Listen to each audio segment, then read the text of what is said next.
ఓం నమః శివాయ.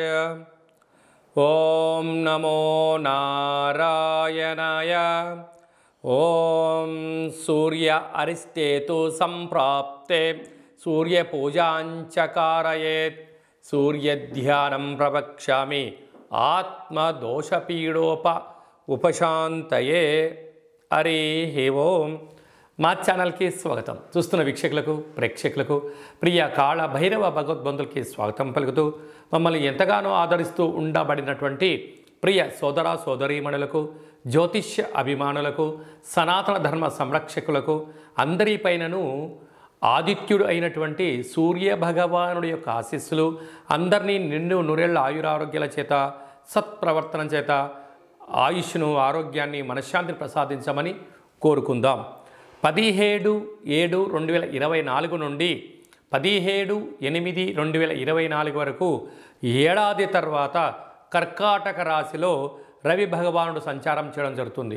కనుక సంపూర్ణమైన ఆయుర ఆరోగ్యాలను, మనశ్శాంతిని ప్రసాదించాలని వేడుకుందాం. వృశ్చిక రాశి వారికి ఏడాది తర్వాత రవి భగవానుడు కర్కాటక రాశిలో సంచారం చేయడము, భాగ్యస్థానంలో మిత్రస్థానంలో సంచారం చేయడము, ఒకవైపు అర్ధాష్టమ శని కుంభరాశిలో శని భగవానుడు వక్రగతితో సంచారము చేయునప్పుడు భార్యాభర్తల మధ్య విభేదాలు తొలగిపోయి ఆప్యాయత, అనురాగం పెరిగి ఒకరి ఏదైనా చేస్తే మరొకరు ఇది మంచి చేశావు అని చెప్పి మంచి రోజులను గుర్తు తెచ్చుకొని ఆ ఆటంకాలను తొలగించుకొని వారికి వారే మంచి గైడెన్స్ లాగా ఉంటూ ఉన్నతమైనటువంటి మరో మైలురాయి దాటడం, బహుమతులు ఇచ్చిపుచ్చుకోవడం, విదేశాలకు వెళ్ళడం, ఆధ్యాత్మిక ప్రయాణాలు చేయడం, ధనం సంపాదించడం, పిల్లలకు స్థిరచరాస్తులు చూపించడం, విదేశాలలో ఉండబడిన వస్తువులను కొనుగోలు చేయడం, ఇంట్లో అలంకరణ వస్తువులు, భార్య పైన భర్త, భర్త పైన భార్య ప్రేమానురాగాలుగా జీవితాన్ని పొందడం, స్థిరాస్తులు చరాస్తుల వారి సొంతం, నూతనమైన వాహనాలు, బంగారు ఆభరణాలు, ఎలక్ట్రానిక్ గూడ్స్ ఐటమ్స్ కొనుక్కొని ఆనందకరమైన జీవితాన్ని పొందబోతున్నారు. కాకపోతే వీలైనంత వరకు ధనం వృధా చేసుకోవద్దు, సమయాన్ని వృధా చేయొద్దు. ధనం అనేటువంటిది ఉండడం వలన రాబోయే కాలంలో అక్కర ఆపద వచ్చినప్పుడు ఈ ధనమే మనకు అమృతంలా ఉపయోగపడుతుందని చెప్పి గమనించాలి.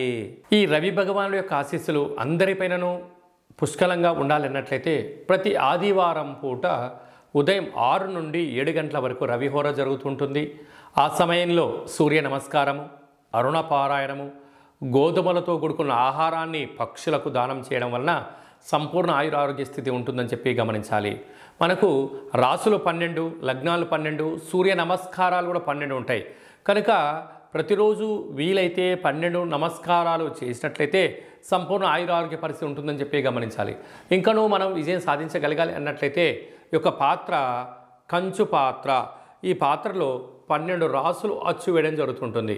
ఈ పాత్రను ప్రతిరోజు ఉదయం మనము స్నానం చేసిన తర్వాత, సూర్య నమస్కారం చేసుకున్న తర్వాత ఇలా ఒక్కసారి శబ్దం చేసినట్టయితే ఓంకార శబ్దం రావడం జరుగుతుంటుంది.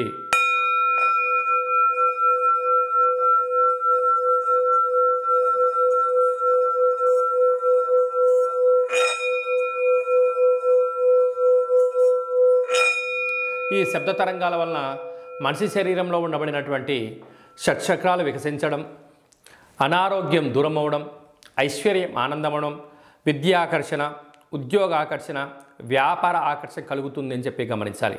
ఈ యొక్క పాత్ర కంచు పాత్ర. ఆ పాత్రను కాళభైరవ స్వామి అక్షయ పాత్ర అంటారు. అంటే అక్షయం అనగా నశించబడినటువంటిది. నిత్య యవ్వన ఆరోగ్య ఆనందాన్ని మనకు ఆ పాత్ర శబ్ద తరంగాల ద్వారా గ్రహించవచ్చు అని చెప్పి గమనించాలి. యంత్ర, మంత్ర, తంత్ర, పరతంత్ర, తాంత్రికమైనటువంటి దోషాలు, నరదృష్టి దోషాలు కూడా తొలగిపోతాయని చెప్పి గమనించాలి.